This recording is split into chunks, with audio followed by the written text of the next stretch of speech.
খবর শুনছেন বর্তমান নিউজ টিভি ইউটিউব চ্যানেল থেকে। আজকের বিশেষ খবর হলো, শীর্ষ বিজেপি নেতা নরেন্দ্র মোদী টানা তৃতীয়বারের দেশের প্রধানমন্ত্রী হিসেবে শপথ নিয়েছেন। এই রাজ্য থেকে প্রতিমন্ত্রী হিসেবে শপথ নিয়েছেন বিজেপির রাজ্য সভাপতি সুকান্ত মজুমদার এবং বনগাঁর সাংসদ শান্তনু ঠাকুর। তৃণমূল কংগ্রেস ফের এনডিএ সরকারের স্থায়িত্ব নিয়ে প্রশ্ন তুলেছে মুখ্যমন্ত্রী মমতা ব্যানার্জি। দেশের আইনমন্ত্রী হিসেবে শপথ নিয়েছেন প্রাক্তন বিচারপতি অভিজিৎ গঙ্গোপাধ্যায়। জোড়া আসনে পরাজয়, ভোট মিটতেই ছুটির দিনে নবান্ন সরিয়ে দিল পূর্ব মেদিনীপুরের জেলাশাসক। দুষ্কৃতীদের গুলিতে ঝাঁচড়া মুর্শিদাবাদের তৃণমূল কর্মী, রাজনৈতিক চক্রান্ত নাকি পুরনো শত্রুতা?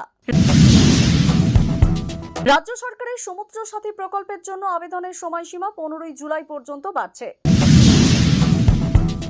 রানীগঞ্জে স্বর্ণ বিপণিতে ডাকাতির ঘটনায় পুলিশ একজনকে আটক করেছে। উদ্ধার হয়েছে ছিনতাই করা গাড়িটি।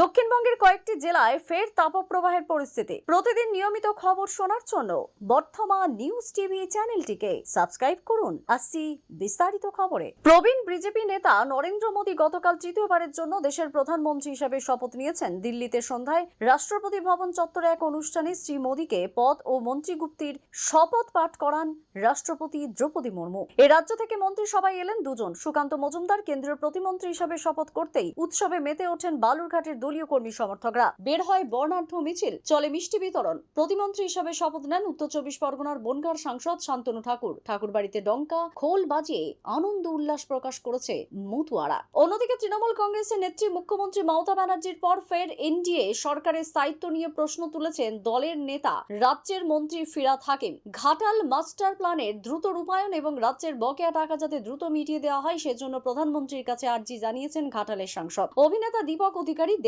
গতকাল ঘাটাল লোকসভার সবং এর উচিতপুর প্রাথমিক স্বাস্থ্য কেন্দ্রে বৃক্ষরোপণ করে সবুজ ঘাটাল অভিযানের সূচনা করেন তিনি। সাংবাদিকদের মুখোমুখি হয়ে দেব বলেন, গত 10 বছর ধরে এজেন্সিকে ব্যবহার করা হচ্ছে, বিরোধী দলগুলিকে ভাঙার কাজ করা হচ্ছে, তা বন্ধ করা প্রয়োজন। প্রতিটি দল যাতে স্বাধীনভাবে কাজ করতে পারে তা প্রধানমন্ত্রী মোদীর দেখা উচিত বলে মন্তব্য করেন দেব। তৃণমূল কংগ্রেসের গোষ্ঠীদ্বন্দ্বের জেরে গতকাল দক্ষিণ কলকাতার কসবার ইন্দু পার্কে ব্যাপক উত্তেজনা ছড়ায়। বেশ কয়েকটি বাড়িতে ভাঙচুরের ঘটনা ঘটেছে এবং শূন্যে গুলি চালানো হয় বলে অভিযোগ উঠেছে। সিসিটিভি ফুটেজ দেখে ঘটনার তদন্ত করেছে পুলিশ। তৃণমূল কংগ্রেসের গোষ্ঠীদ্বন্দ্বের জেরে গতকাল দক্ষিণ কলকাতার কসবার ইন্দু পার্কে ব্যাপক উত্তেজনা ছড়ায়। বেশ কয়েকটি গাড়ি ভাঙচুরের পাশাপাশি শূন্যে গুলি চালানো হয় বলে অভিযোগ উঠেছে। সিসিটিভি ফুটেজ দেখে ঘটনার তদন্ত করছে পুলিশ। এতক্ষণ খবর শুনছিলেন বর্তমান নিউজ টিভি চ্যানেল থেকে। ফিরে আসছি পরবর্তী খবরে। বৃহস্পতিবার নির্বাচনী আদর্শ আচরণবিধি তুলে নিয়েছে নির্বাচন কমিশন। আর রবিবারই পূর্ব মেদিনীপুরের জেলা শাসককে বদল করে দিল নবান্ন।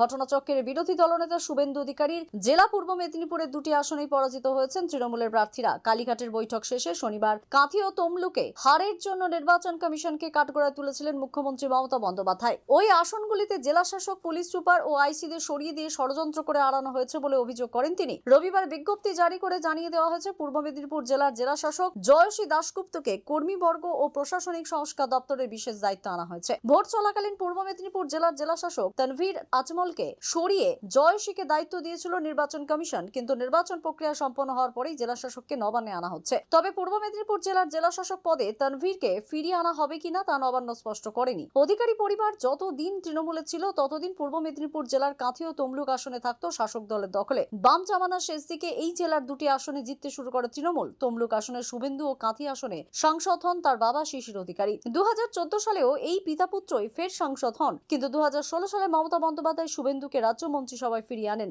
বদলে উপনির্বাচনে সাংসদ হন তার ভাই দিব্যেন্দু অধিকারী। 2019 সালেও শিশির দিব্যেন্দু লোকসভা নির্বাচনে নিজ নিজ আসন থেকে জয় পান, কিন্তু 2021 সালের বিধানসভা নির্বাচনের আগে শুভেন্দু বিজেপিতে যোগদান করলে সেই সম্পর্ক ছিন্ন হয়ে যায়। শীর্তাবাদে গুলিবিদ্ধ হয়ে মৃত্যু হল তৃণমূল কর্মী। রবিবার রাতে কয়েকজন দুষ্কৃতী তাকে লক্ষ্য করে পরপর কয়েক রাউন্ড গুলি চালায় বলে অভিযোগ। তাতে ঝাঁচড়া হয়ে গিয়েছিলেন যুবক। হসপিটালে তার মৃত্যু হয়েছে। এই ঘটনায় বিজেপির দিকে আঙুল তুলেছেন স্থানীয় তৃণমূল নেতৃত্ব। যদিও বিজেপি সেই অভিযোগ অস্বীকার করেছে। পুলিশের অনুমান পুরনো শত্রুতার জেরেও খুন করা হয়ে থাকতে পারে তৃণমূল কর্মীকে। শুরু হয়েছে তদন্ত। মুর্শিদাবাদের হরিহরপাড়া থানার অন্তর্গত পাড়াগ্রামের বাসিন্দা সনাতন ঘোষ, তিনি পেশায় দুধ ব্যবসায়ী। রবিবার রাতেও ব্যবসার কাজ ছেড়েই বাড়ি ফিরছিলেন বলে জানিয়েছেন তার পরিবার। অভিযোগ, বাইকে করে ফেরার পথে কয়েকজন দুষ্কৃতী তার পথ আটকায়। সনাতন কিছু বুঝে ওঠার আগেই গুলি চালাতে শুরু করে তারা। পরপর গুলি লাগে তার গায়ে। ঘটনাস্থলে লুটিয়ে পড়ে যান তিনি। এরপর দুষ্কৃতীর এলাকা থেকে পালিয়ে যায়। স্থানীয়রা গিয়ে সনাতনকে উদ্ধার করে নিয়ে যান। পরে তার অবস্থার অবনতি হলে মুর্শিদাবাদ মেডিকেল কলেজ হসপিটালে তাকে স্থানান্তরিত করা হয়। সেখানে চিকিৎসা চলাকালীন তার মৃত্যু হয়েছে। তিনি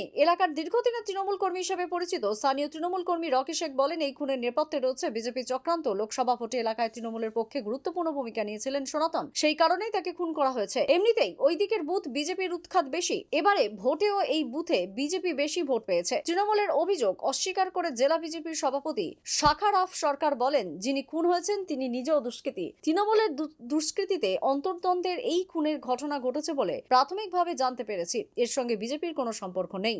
রাজ্য সরকারের সমুদ্র সাথী প্রকল্পের জন্য আবেদনের সময়সীমা 15 জুলাই পর্যন্ত বাড়ছে। রাজ্যের মৎস্য দপ্তরের তরফে জানানো হয়েছে, লোকসভা নির্বাচনে আদর্শ আচরণবিধি জারি থাকার জন্য বহু মানুষ ওই প্রকল্পে আবেদন জানাতে পারেননি। বিষয়টি নিয়ে মুখ্যমন্ত্রী মমতা ব্যানার্জি ক্ষোভ প্রকাশ করেন। এরপরেই তিনি এই প্রকল্পের আবেদনের সময়সীমা বাড়ানোর নির্দেশ দেন। আচরণবিধি প্রত্যাহার হওয়ার পরেই এই প্রকল্পে আবেদনের সময়সীমা বাড়ানো সংক্রান্ত বিজ্ঞপ্তি জারি করেছে মৎস্য দপ্তর। উল্লেখ্য, রাজ্যের 3 উপকূলবর্তী জেলা উত্তর 24 পরগনা, দক্ষিণ 24 পরগনা এবং পূর্ব মেদিনীপুরের সামুদ্রিক মৎস্যজীবীদের জন্য এই প্রকল্প গত এপ্রিল মাস থেকে চালু হয়েছে। 15 এপ্রিল থেকে 14 জুন পর্যন্ত সমুদ্রে মাছ ধরতে যাওয়ার উপর নিষেধাজ্ঞা থাকে। এই প্রকল্পের আওতায় এই সময় তাদের মাসে 5,000 টাকা করে মোট 10,000 টাকা অর্থ সাহায্য দেওয়া হবে। রানীগঞ্জের নামী সোনার দোকানে গয়নার দোকানে ডাকাতির ঘটনায় পুলিশে একজনকে আটক করেছে। লুট করা সামগ্রী বেশিরভাগই উদ্ধার হয়েছে বলে জানা গেছে। উল্লেখ্য, রানীগঞ্জে একটি নামী সোনার দোকানে ভয়াবহ ডাকাতির পর আসানসোল দক্ষিণ থানার মহিশিলার চক্রবর্তী মোড়ে গুলি চালিয়ে এক ব্যক্তির 4 চাকা গাড়ি ছিনতাই করে দুষ্কৃতীরা চম্পট দিলে এলাকায় চাঞ্চল্য ছড়ায়। গাড়ির চালককেও গুলি করা হয়। চালক নয়ন দত্ত ও এক পথচারী প্রবাল সান্যাল আহত হন। তারা হসপিটালে চিকিৎসাধীন। দিনে দুপুরে এই ডাকাতির ঘটনায় স্থানীয় ব্যবসায়ী ও সাধারণ মানুষের মধ্যে আতঙ্ক ছড়িয়েছে। দুষ্কৃতীদের সন্ধানে পুলিশ ঝাড়খণ্ড সীমানায় নাকা চেকিং চালাচ্ছে। ছিনতাই হওয়া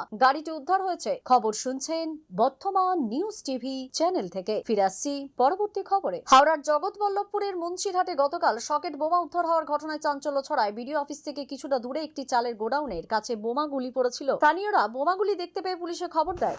জগৎবল্লভপুর থানার পুলিশ ঘটনা তদন্ত করছে। পূর্ব মেদিনীপুরের কোলাঘাটে গতরাতে একটি বাড়িতে বিস্ফোরণের পর আগুন ধরে যায়। সেটি বাজি কারখানা ছিল বলে স্থানীয় সূত্রে খবর। আগুন লেগে কারখানার বাড়িটি ভেঙে পড়ে। তবে হতাহতের কোনো খবর নেই। দমকলের 2টি ইঞ্জিন প্রায় 6 ঘন্টার চেষ্টায় আগুন নিয়ন্ত্রণে আনে। মালদার হরিশ্চন্দ্রপুর থানার রশিদাবাদ গ্রাম পঞ্চায়েতের বিড়ুয়া গ্রামে পুকুরে স্নান করতে গিয়ে জলে ডুবে এক নাবালিকার মৃত্যুতে এলাকায় শোকের ছায়া নেমে এসেছে। ওয়াফিয়া খাতুন নামে নাবালিকাটির বাড়ি হরিশ্চন্দ্রপুর থানার জনমদল গ্রামে। গত শনিবার সে তার দাদুর বাড়ি বিড়ুয়া গ্রামে ঘুরতে আসে। গতকাল বিকেলে সে সকলের অলক্ষ্যে বাড়ির পাশে পুকুরে স্নান করতে গিয়ে তলিয়ে যায়। পরে তাকে উদ্ধার করে হরিশ্চন্দ্রপুর গ্রামীণ হসপিটালে নিয়ে যাওয়া হলে চিকিৎসকরা মৃত বলে ঘোষণা করেন। কলকাতা সহ দক্ষিণবঙ্গে অস্বস্তিকর ব্যবসা গরমে নাজেহাল মানুষ। আর্দ্রতাজনিত কারণে অস্বস্তি ও বেশি অনুভূতি হচ্ছে। দক্ষিণবঙ্গের কয়েকটি জেলায় ফের তাপপ্রবাহের পরিস্থিতি শুরু হয়েছে। হাওড়া, বর্ধমান, বাঁকুড়া, পশ্চিম মেদিনীপুর, বীরভূম ও পুরুলিয়া জেলার কোনো অংশে স্বাভাবিকের থেকে 4 থেকে 8 ডিগ্রি বেশি তাপমাত্রা রেকর্ড করা হয়। পানাগড়ে গতকাল তাপমাত্রা রেকর্ড করা হয় 44.1 ডিগ্রি সেলসিয়াস, স্বাভাবিকের থেকে যা